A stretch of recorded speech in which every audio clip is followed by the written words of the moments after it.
Start कर रहे हैं नया टॉपिक। अगला रेस्पायरेशन यानी श्वसन श्वसन तंत्र।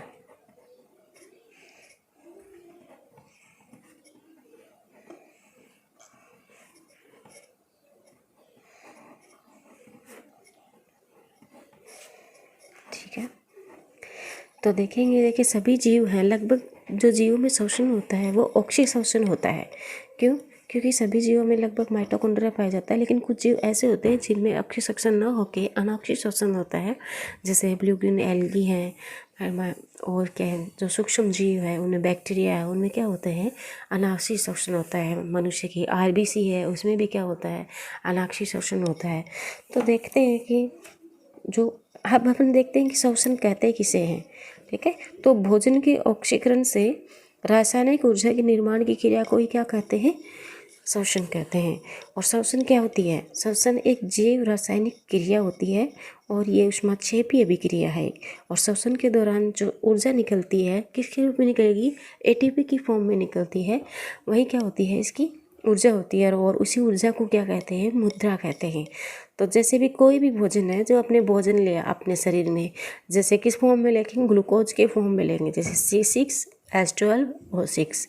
ऑक्सीडेशन करेंगे किसकी उपस्थिति में? ऑक्सीजन की उपस्थिति में। बिना ऑक्सीजन के तो ना तो दहन पॉसिबल है और ना श्वसन पॉसिबल है। तो क्या करेंगे, जैसे C6H12O6 लिया, फिर क्या करेंगे ऑक्सीजन के साथ इसका ऑक्सीडेशन करवाएंगे।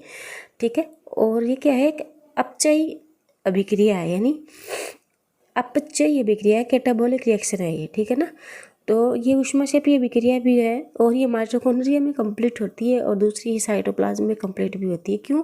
क्योंकि उनका खुद का अलग डीएनए होता है, न्यूक्लियर पदार्थ होता है तभी।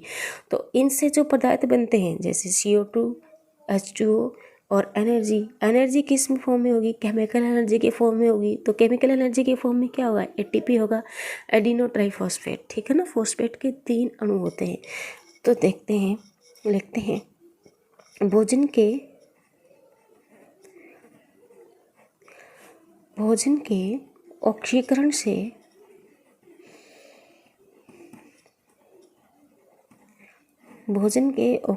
से रासायनिक ऊर्जा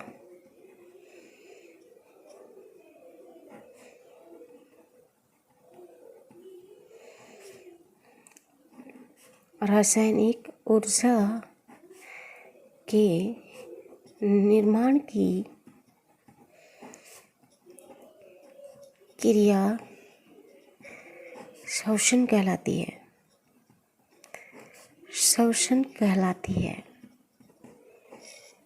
ठीक है, श्वसन जैव रासायनिक क्रिया है।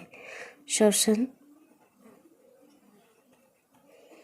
जैव रासायनिक क्रिया है, बायोकेमिकल रिएक्शन है। ठीक है, और श्वसन के दौरान ही क्या होता है, ऊर्जा का निर्माण एटीपी के रूप में होता है। श्वसन के दौरान ऊर्जा का निर्माण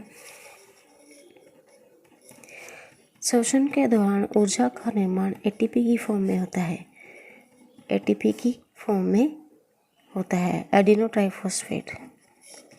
ठीक है ना, और एटीपी को ही ऊर्जा की मुद्रा कहते हैं। एटीपी को ही ऊर्जा की मुद्रा कहते हैं। ठीक है, जैसे भोजन है C6H12O6 फूड मान लेते हैं अपन। रिएक्शन करके किसकी उपस्थिति में किसकी ज़रूरत होगी? ऑक्सीजन की। ऑक्सीडेशन होगा, जैसे ऑक्सीजन के संपर्क में आएगा क्या होगा? ऑक्सीडेशन होगा।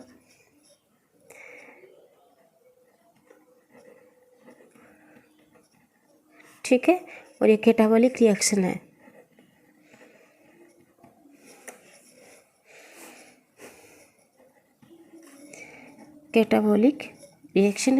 और किसमें होगी ये? माइटोकॉन्ड्रिया की मैट्रिक्स में, माइटोकॉन्ड्रिया। और दूसरा है साइटोप्लाज्म में भी होगी ये। साइटोप्लाज्म में किस में होती है? जिसमें क्या होता है, माइटोकॉन्ड्रिया नहीं होता है, उसमें साइटोप्लाज्म में होती है। ठीक है, ये कैसी विधि है? ऊष्माक्षेपी।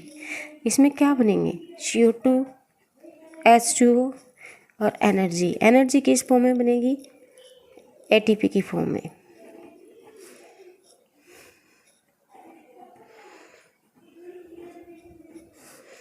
कौन सी एनर्जी है?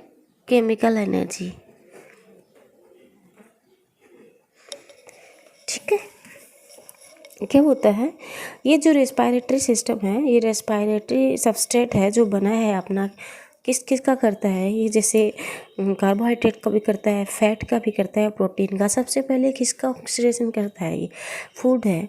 वो फूड किसका करता है? सबसे पहले कार्बोहाइड्रेट का करता है। सबसे जल्दी किसका होता है? तुरंत रेस्पिरेटरी, ये श्वसन तंत्र। तो ऑक्सीडेशन किसका होता है? कार्बोहाइड्रेट का, उसके बाद फैट का, उसके बाद प्रोटीन का। तो ये क्या होते हैं? साइटोप्लाज्मिक रेस्पिरेशन होते हैं, जो क्या होते हैं, हमें मदद करते हैं। ठीक है, तो सबसे पहले होगा कार्बोहाइड्रेट,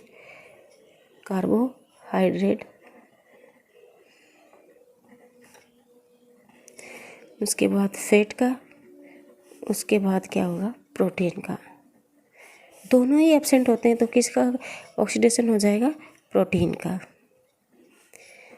ठीक है, ये जो फ्लोटिंग ये होता है, ये दोनों, ये फ्लोटिंग रेस्पिरेशन होते हैं। क्या होते हैं? Floating respiration.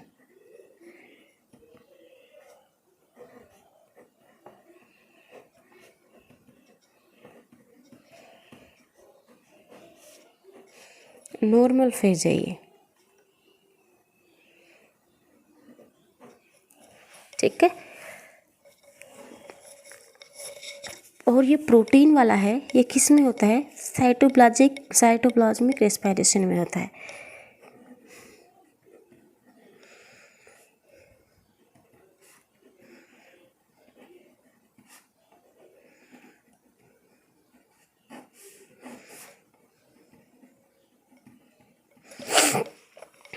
और ये सभी क्या हैं? ये कार्बोहाइड्रेट, फैट और प्रोटीन, ये रेस्पिरेटरी सबस्ट्रेट है, यानी ये श्वसन पदार्थ हैं।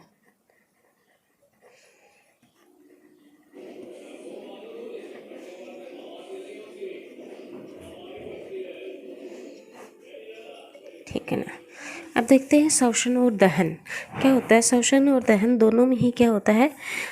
श्वसन एक मंद दहन का प्रकार है। श्वसन एक मंद दहन का प्रकार है। कुछ सिमिलरिटी भी होती है इसमें, अर्थात श्वसन और दहन दोनों ही ऑक्सीजन की उपस्थिति में होते हैं। श्वसन और दहन दोनों ही ऑक्सीजन की उपस्थिति में होते हैं। दोनों ही ऑक्सीजन की उपस्थिति में होते हैं। ठीक है, और दोनों के अंत में क्या बनता है? CO2। और दोनों के ही अंत में CO2, H2O ऊर्जा बनती है। ठीक है, देखते हैं इनका डिफरेंस दहन और श्वसन में। ये मान लो दहन है, ये श्वसन है। ठीक है, तो दहन है वो कोशिका के बाहर होता है। दहन कोशिका के बाहर होता है।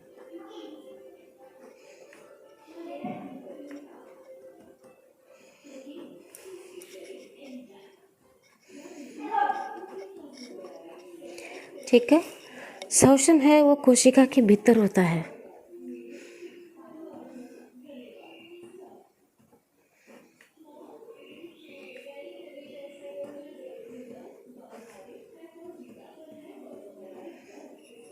ठीक है। इसमें ऊष्मा ऊर्जा बनती है, ऊष्मा और दोनों में ऊर्जा बनती है, लेकिन इसमें ऊष्मा ऊर्जा बनती है, उसमें रासायनिक ऊर्जा बनती है। इसमें ऊष्मा ऊर्जा बनती है और इसमें रासायनिक ऊर्जा बनती है।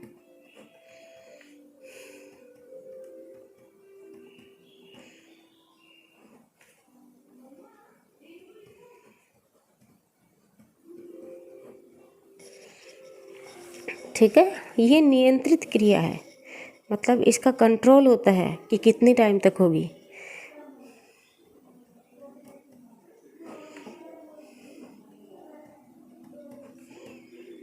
और ये अनियंत्रित क्रिया है।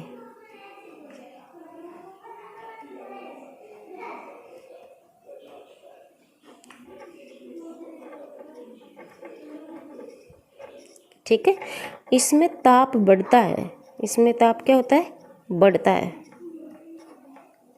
और इसमें पूर्ण आंशिक रूप से ताप बढ़ता है, मतलब ताप नहीं बढ़ता, ये कर लो, थोड़ा बहुत बढ़ता है बस, ताप नहीं बढ़ता।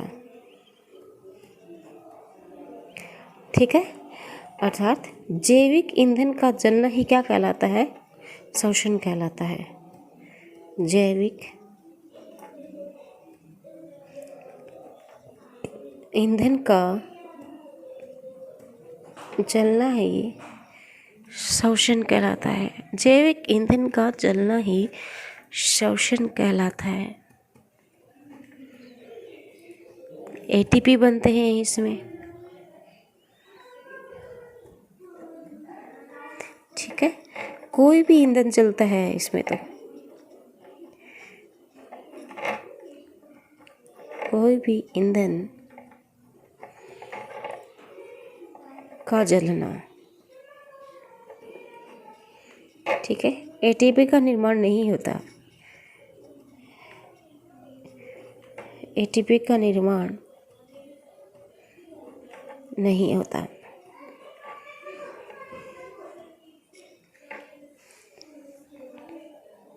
रेस्पिरेशन है वो दो प्रकार का होता है। रेस्पिरेशन दो प्रकार का होता है।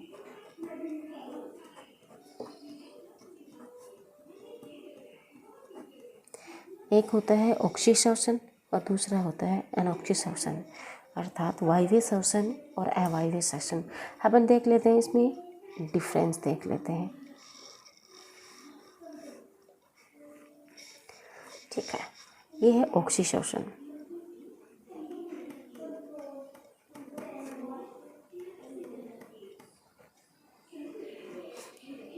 वायवीय श्वसन होता है अनाक्षी दूसरा। अनाक्षी श्वसन, अवायवीय श्वसन, अवायवीय श्वसन।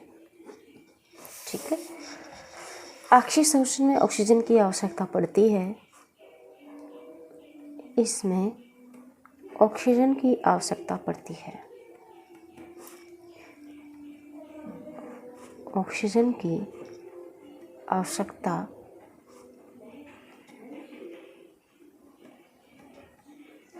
पड़ती है, अर्थात ये ऑक्सीजन की प्रेजेंस में होता है, इसमें ऑक्सीजन की आवश्यकता नहीं पड़ती।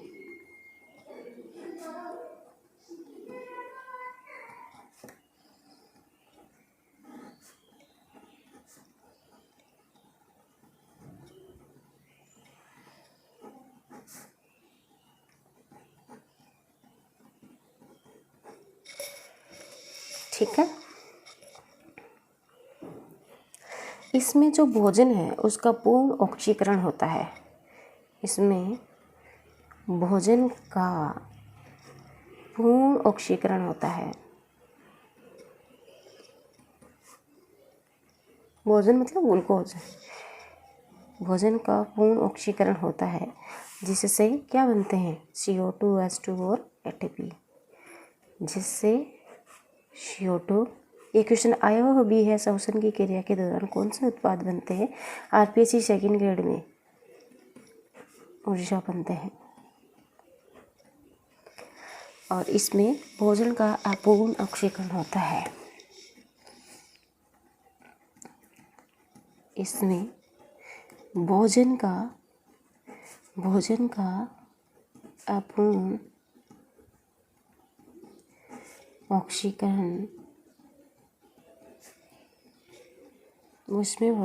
अपूर्ण ऑक्सीकरण होता है। तथा क्या बनते हैं? अम्ल और अल्कोहल बनते हैं, जिससे अम्ल यानी एसिड, अम्ल और अल्कोहल बनते हैं, जिससे अम्ल और अल्कोहल तथा CO2 बनते हैं। तो CO2 दोनों में क्या हो गए हैं? कॉमन हो गए हैं। इसमें केवल 2 ATP बनते हैं। इसमें केवल 2 ATP बनते हैं। इसमें केवल 2 ATP बनते हैं। इसमें एक ग्लूकोज से या तो 36 या 38 ATP बनते हैं, या 38 ATP बनते हैं। ठीक है ना? इससे कितने गुना हुए? 18 या 19 गुना हो गए। कितने गुना हो गए? मतलब 18 या 19 गुना अधिक हो गए इससे ही। ठीक है। ये जो प्रोसेस है ये साइटोप्लाज्म तथा माइटोकॉन्ड्रिया में होती है। यह प्रोसेस साइटोप्लाज्म तथा माइटोकॉन्ड्रिया में संपन्न होती है। माइटोकॉन्ड्रिया में संपन्न होती है। कौन सी? ऑक्सीश्वसन कहाँ होता है? या तो साइटोप्लाज्म में होता है या माइटोकॉन्ड्रिया में होता है। और ये जो प्रोसेस है ये साइटोप्लाज्म में चलता है। इसमें क्योंकि जो बैक्टीरिया होते हैं ना उसमें माइटोकॉन्ड्रिया नहीं होता। माइटोकॉन्ड्रिया की जगह क्या पाया जाता है? सेल ऑर्गेन, मेसोसोम्स पाया जाता है। तो वो वही कार्य करता है जो माइटोकॉन्ड्रिया करता है। तो इसमें क्या से और सब जो साइटोप्लाज्म में पाया जाता है, केवल साइटोप्लाज्म में चलता है। केवल साइटोप्लाज्म में चलता है। ठीक है ना?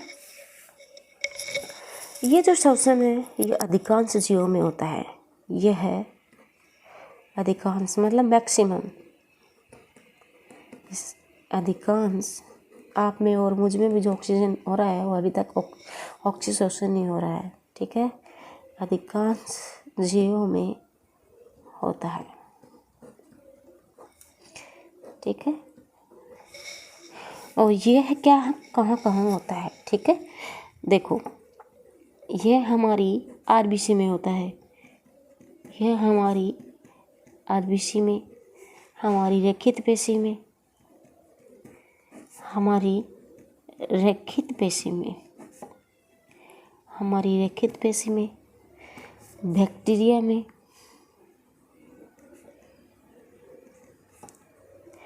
कुछ एंजाइम ये जैसे जाइमेज एंजाइम को सबसे पहले खोजा भी गया था एंजाइम। और क्या होता है? एंडोपैरासाइट में होता है। तो ये कहाँ होता है? हमारे आरबीसी में होता है, रेखित पेशी में होता है, बैक्टीरिया में होता है और कुछ एंजाइम्स में होता है, एंडोपैरासाइट में होता है। और ये अधिकांश जीवों में पाया जाता है। और एक होता है किण्वन। क्या होता है? किण्वन और अनोक्सी श्वसन एक ही प्रकार की प्रक्रिया है। दोनों ही ऑक्सीजन की अनुपस्थिति में होती है। एक नोट करके लिखेंगे, अनाक्षी श्वसन और किण्वन यानी फर्मेंटेशन।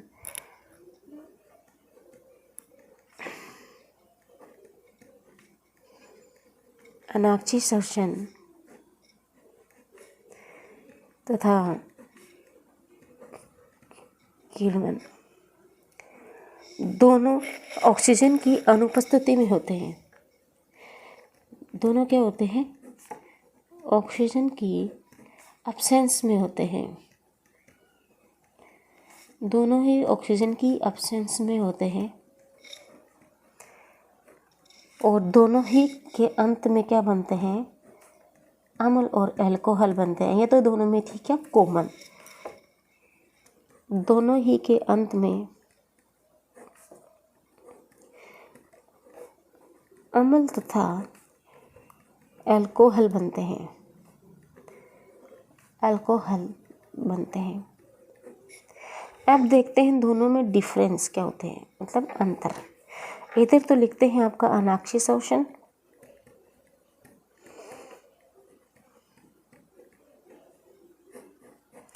और ये है किण्वन। किण्वन को ही फर्मेंटेशन कहते हैं।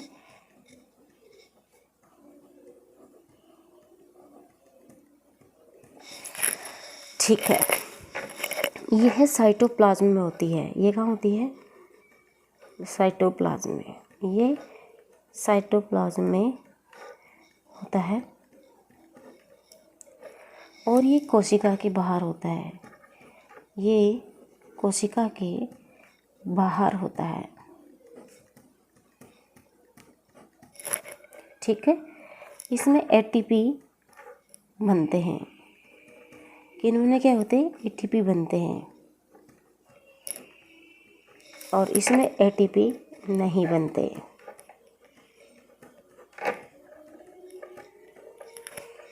ठीक है,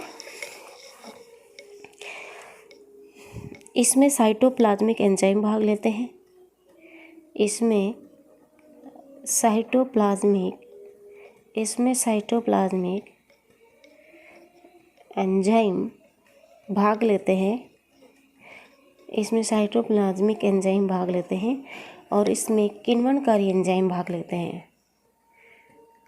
इसमें किण्वनकारी एंजाइम भाग लेते हैं। ठीक है, ये किन जीवों में होता है? ये माइक्रो ऑर्गेनिज्म में होते हैं। अनाक्षी शोषण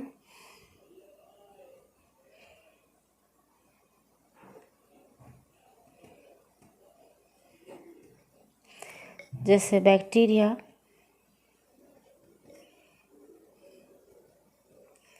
फंजाई,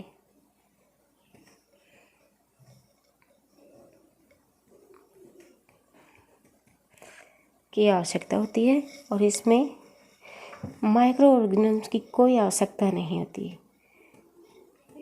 इसमें माइक्रो ऑर्गेनिजम्स की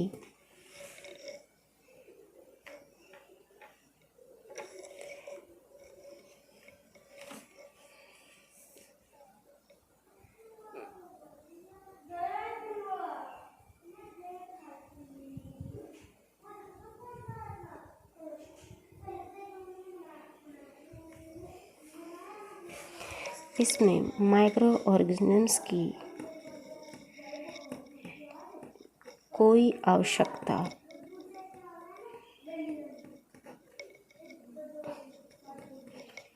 नहीं होती है। थर्ड क्या हो गई? ये दोनों में क्या हो गए? डिफरेंस हो गए। क्या हो गए हैं? दोनों में डिफरेंस हो गए। जैसे ये कोशिका द्रव्य में होता है, ये कहाँ होता है? कोशिका के बाहर होता है। इसमें एटीपी नहीं बन इसमें एटीपी बनते हैं और इसमें क्या होते हैं? इस एटीपी नहीं बनते।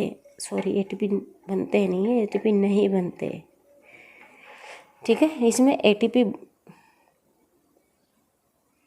बनते हैं। ये तो मैंने गलत कर दिया।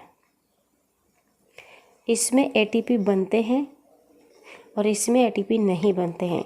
ये इसमें जो भाग लेते हैं वो साइटोप्लाज्मिक एंजाइम भाग लेते हैं। इसमें किण्वनकारी एंजाइम भाग लेते हैं। इसमें माइक्रो ऑर्गेनिज्म की कोई आवश्यकता नहीं होती और किण्वन में बैक्टीरिया, फंजाई की आवश्यकता होती है। ये O2 की एब्सेंस में होते हैं और ये भी क्या होते हैं? या ओटी के एब्सेंस में होते हैं। जो अंत में अनोक्सी श्वसन में है, जो उत्पाद बनेगा वो एसिड और अल्कोहल बनते हैं, और इसमें सिर्फ क्या बनते हैं, एसिड और अल्कोहल दोनों में ही बनते हैं। ये कोशिका द्रव्य में होता है और ये कोशिका के बाहर होता है। तो ये थे दोनों में क्या थे, डिफरेंस। अब है अपना श्वसन चालू कहाँ से होता है, यानी नासिका मार्ग। श्वसन जो चालू होता है ना, वहाँ से नासिका मार्ग। जैसे मनुष्य में जो नासिका मार्ग होता है वो घुमावदार होता है। घुमावदार किसके कारण होता है, क्योंकि उसमें टर्बाइनल मार्ग होता है, और टर्बाइनल मार्ग उस घुमावदार जो मार्ग होता है उसको ही टर्बाइनल मार्ग कहते हैं। और मनुष्य की जो नाक है उसमें 2 नासा छिद्र होते हैं, जिन्हें बाह्य नासा छिद्र कहते हैं। ठीक है, जिन्हें बाह्य नासा छिद्र कहते हैं। तो सतोन अब देखेंगे नासिका मार्ग।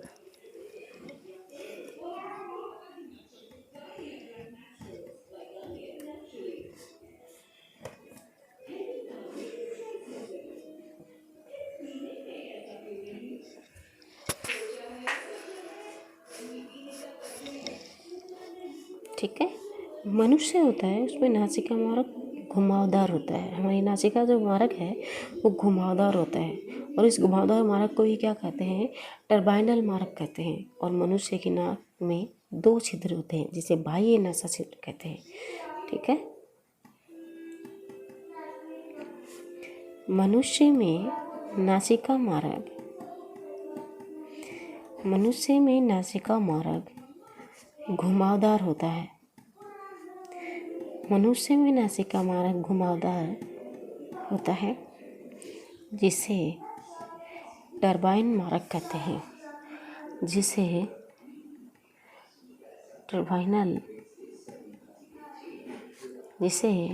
टर्बाइनल मार्ग कहते हैं। मनुष्य में एक नाक में 2 नासा छिद्र होते हैं। मनुष्य में एक नाक में 2 नासा छिद्र होते हैं। 2 नासा छिद्र होते हैं, जिन्हें बाह्य नासा छिद्र कहते हैं। जिन्हें बाह्य नासा छिद्र कहते हैं। जिन्हें बाह्य नासा छिद्र कहते हैं। दोनों नासा छिद्रों के बीच में नासा पट पाया जाता है। दोनों नासा छिद्रों के बीच में नासा छिद्रों के बीच में नासा पट पाया जाता है। में नासा पट पाया जाता है, जो हाइलाइन का बना होता है। जो हाइलाइन पट होता है ना, जो बीच में होता है, उसे क्या कहते हैं, काचाव बस्ती। और काचाव बस्ती है उसे कोई हाइलाइन कार्टिलेज कहते हैं। जो हाइलाइन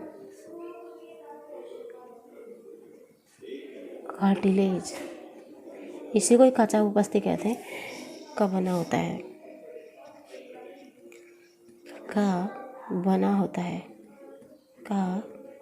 है।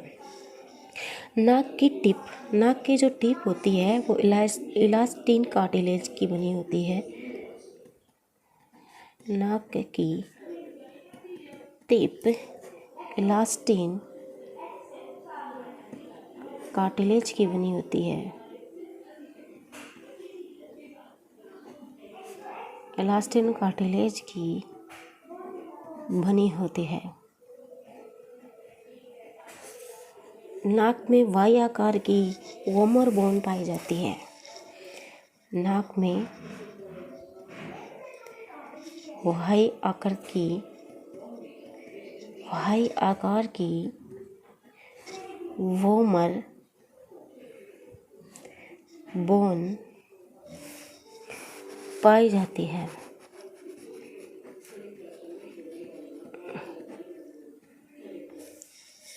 ठीक है, और नासिका में सीलिया युक्त एपिथेलियम पाया जाता है।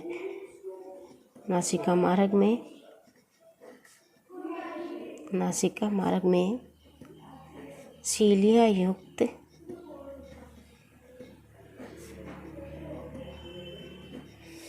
एपिथेलियम पाया जाता है।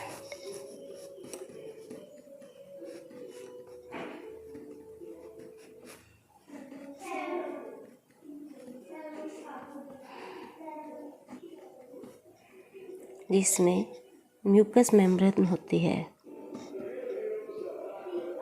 जिसमें म्यूकस मेम्ब्रेन होती है।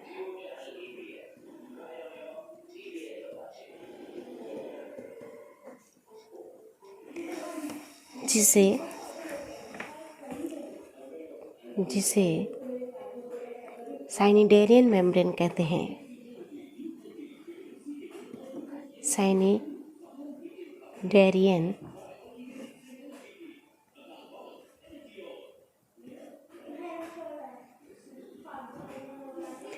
मेम्ब्रेन कहते हैं।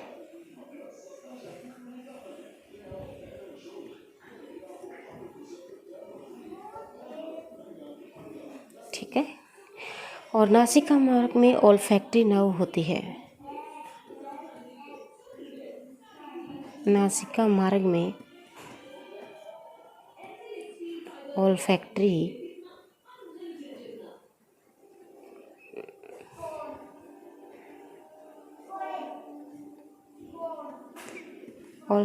नर्व होती है, जिससे हमें किसका ज्ञान होता है? जिससे हमें स्मेल का ज्ञान होता है। ठीक है। और ये ओल्फैक्टरी सेंटर सेरिब्रम में स्थित होती है। ये ओल्फैक्टरी नर्व सेरिब्रम में स्थित होती है। सेरिब्रम में स्थित होती है। जुखाम जो डिजीज़ है वो वायरस के कारण होता है, और उसके लिए जो जिम्मेदार होता है वो होता है राइनो वायरस। जुखाम राइनो वायरस के कारण होता है। राइनो वायरस के कारण होता है,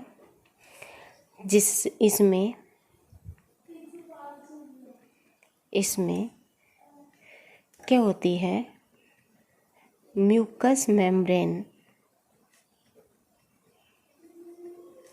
में सूजन आ जाती है, स्वेलिंग आ जाती है, सूजन आ जाती है, जिससे हमें गंध का अनुभव नहीं होता। जिससे गंध का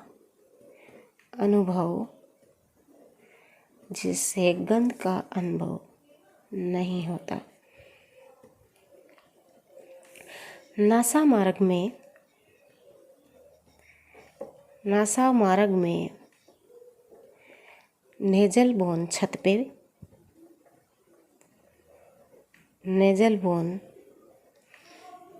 पे यानी ऊपर की साइड, और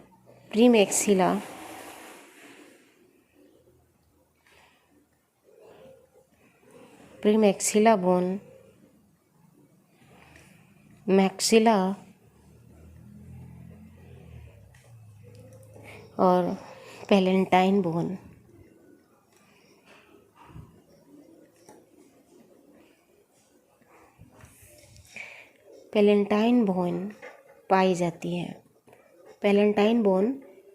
पाई जाती है।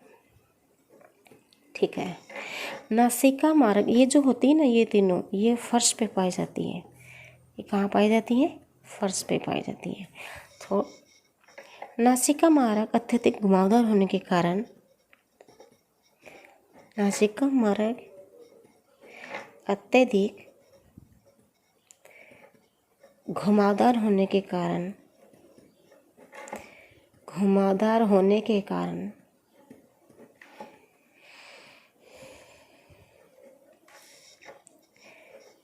धूल मिट्टी के कारण वातावरण से सीधे फेफड़ों तक नहीं पहुंचते।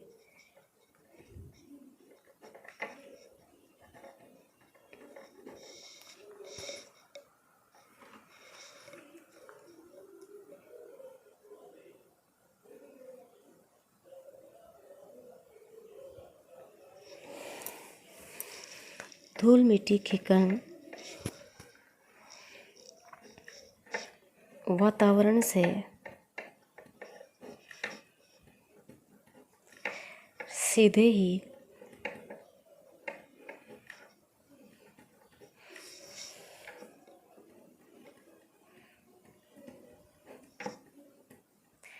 फेफड़ों तक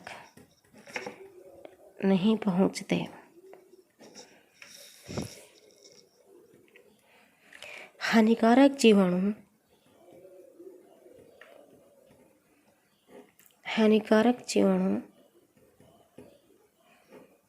फेफड़ों के सीधे संपर्क में नहीं आते। फेफड़ों के सीधे संपर्क में नहीं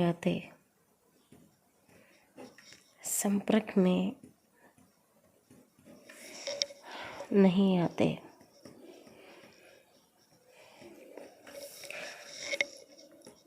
वायुमंडल के गैस का ताप इतना हो जाता है जितना कि मानव शरीर का।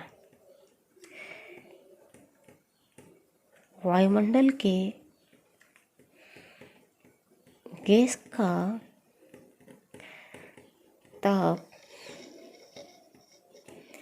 इतना हो जाता है जितना मानव शरीर का।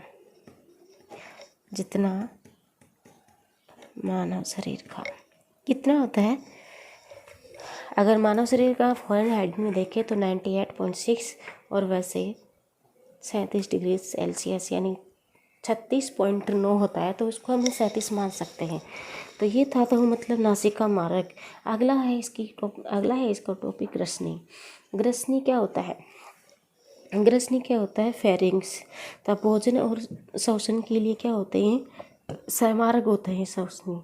ग्रसनी होते लंग, लैरिंग्स यानी कंठ को क्या कहते हैं? ध्वनि उत्पादक यंत्र भी कहते हैं। और इसके निर्माण में 4 उपास्थियाँ भाग लेती हैं। पहली है थायराइड उपास्थि, दूसरी है क्रिकॉइड उपास्थि, तीसरी है एरिथेनॉइड उपास्थि। इसी प्रकार 4 उपास्थि होती हैं जो क्या होती हैं? लैरिंग्स में पाई जाती हैं। लैरिंग्स यानी कंठ, जिसकी गर्दन बड़ी होती है उसमें ज़्यादा ट्रैकिया बनते हैं, और जिसमें जो गला है वो मतलब छोटा होता है। गर्दन में किसी की लंबी और किसी की छोटी होती है ना, तो उसी प्रकार से उसमें लैरिंग्स की संख्या में कम और ज़्यादा होती रहती है। तो देखेंगे अभी ग्रसनी। आगे का पार्ट हम देखेंगे ग्रसनी।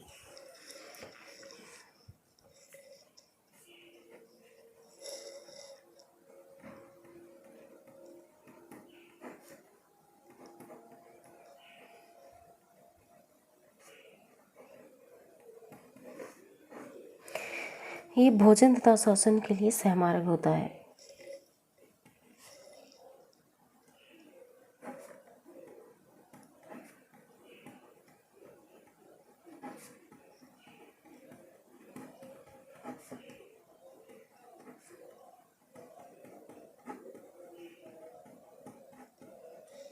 ठीक है, अगला है लैरिंग्स।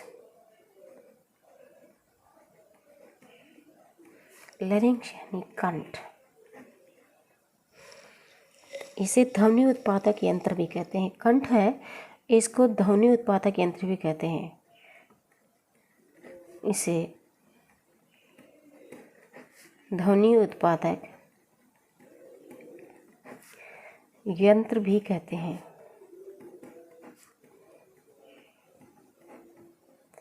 इसके निर्माण में 4 उपास्थियां भाग लेती हैं।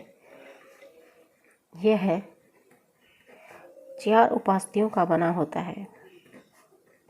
उपास्थि यानी कार्टिलेज।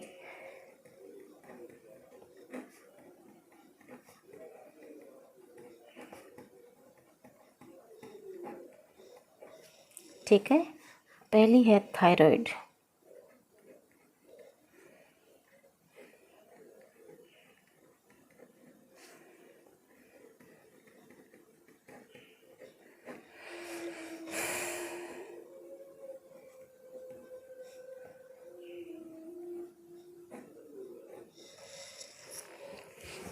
थायराइड होती है, ये सी आकार की होती है और सबसे बड़ी होती है। ये है सी आकार की सबसे बड़ी अस्थि होती है, सबसे बड़ी उपास्थि होती है।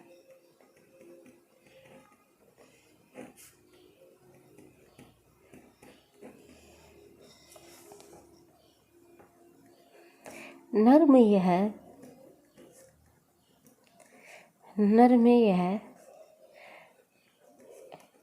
आधार सतह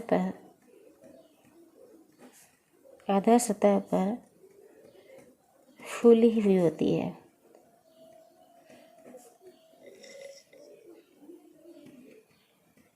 नर में यह आधार सतह पर फूली हुई होती है,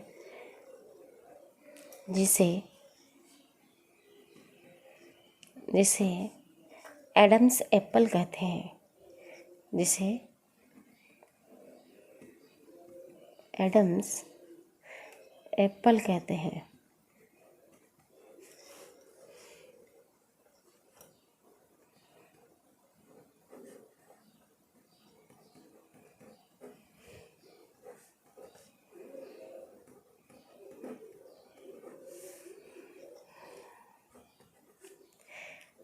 इस उपास्थि का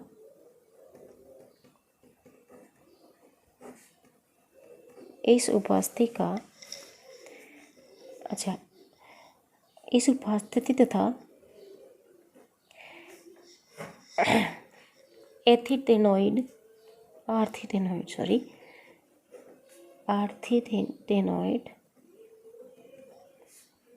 के बीच वोकल कार्ड होते हैं। वोकल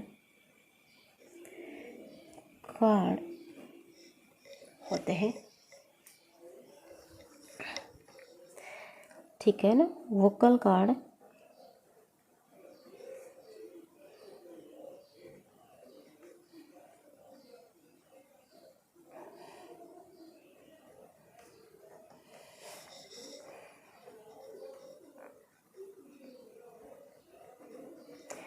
सूडो ध्वनि का उत्पादन।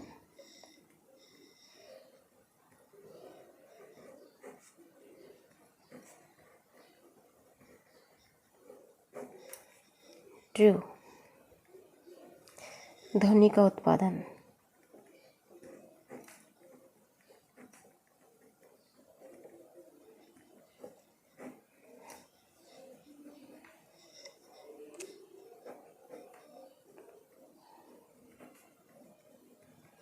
नर में होती है 2.3 सेंटीमीटर और मादा में होती है 1.7 मीटर।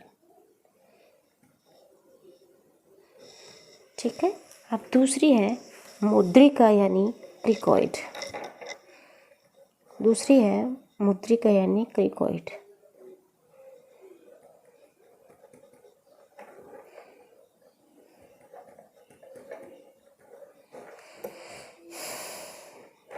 यह गोलाकार होती है। यह गोलाकार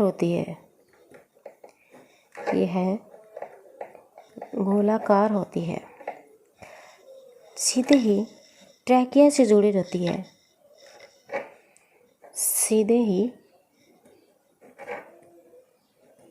ट्रैकिया से जुड़ी होती है। ट्रैकिया से जुड़ी होती है।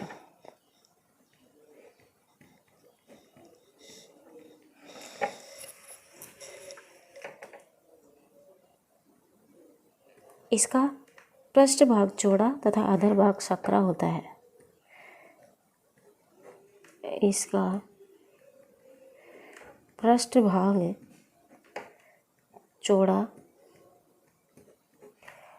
तथा अधर भाग संकरा होता है तथा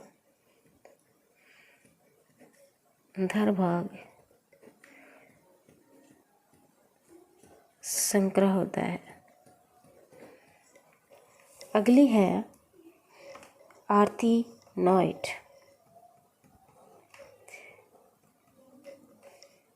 3 नंबर की है आर्थिटेनॉइड।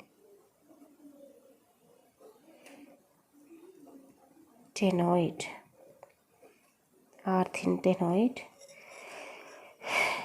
यह संख्या में 2 होती है। संख्या में यह संख्या में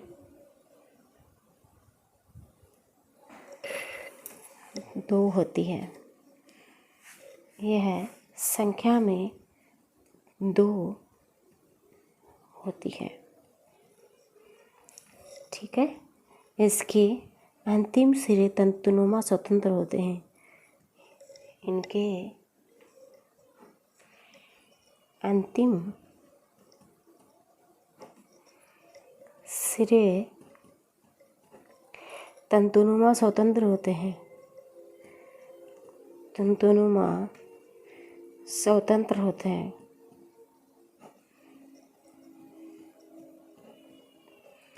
जिन्हें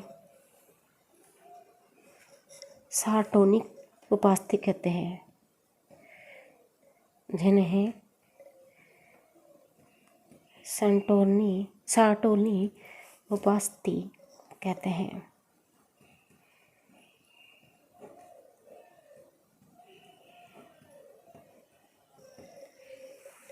ठीक है। तो आज का टॉपिक हम यहीं ख़त्म करते हैं और मेरे वीडियो को चैनल को लाइक करें, सब्सक्राइब करें, कमेंट तो ज़रूर करें। अगर कोई आपको मिस्टेक नज़र आ रही है तो भी आपको समझ में नहीं आया तो आप दोबारा पूछ सकते हैं। ठीक है। Okay bye.